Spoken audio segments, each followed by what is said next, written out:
Assalamualaikum warahmatullahi wabarakatuh. Sampurasun, Sobat Penyuluh, selamat datang dan bertemu kembali dalam kegiatan pelatihan peningkatan kapasitas bagi penyuluh pertanian dengan pola e-learning. Terima kasih Anda masih setia bergabung dalam pelatihan ini, dan kali ini bersama saya Odik Setia Sukmana, kita akan sharing tentang materi penyuluhan pertanian.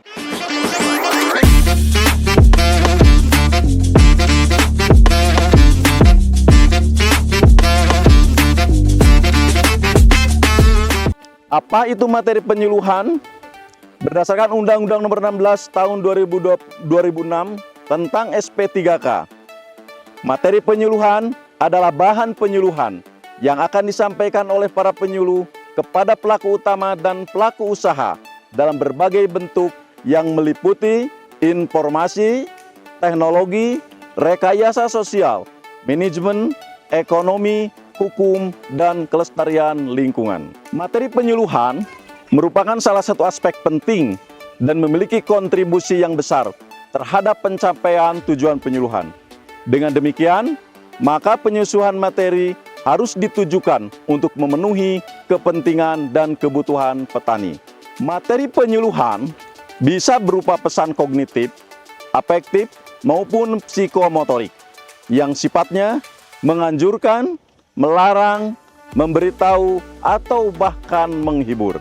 Di lapangan, mungkin kita temukan atau bahkan kita alami sendiri.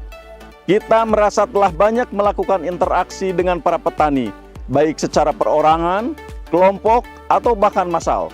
Tetapi kenapa petaninya tidak berubah dalam berusaha taninya, kelompoknya tidak juga mampu melaksanakan fungsinya dengan baik?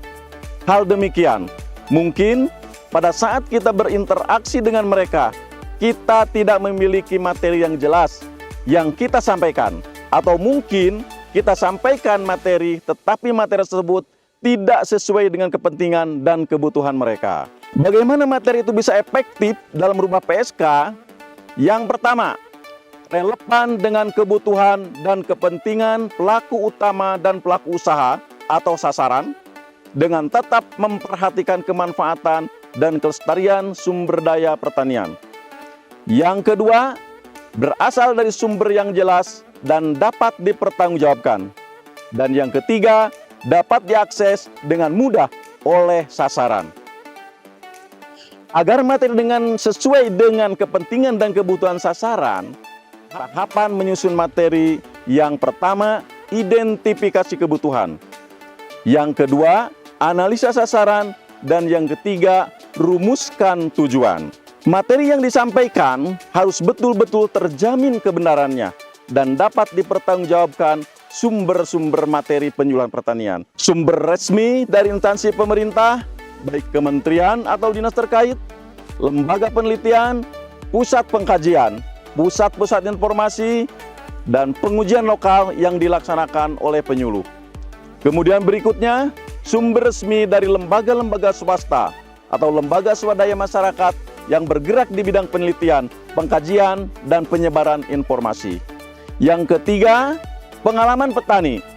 Yang keempat, sumber lain yang dapat dipercaya, misalnya informasi pasar dari para pedagang, perguruan tinggi, dan lain-lain.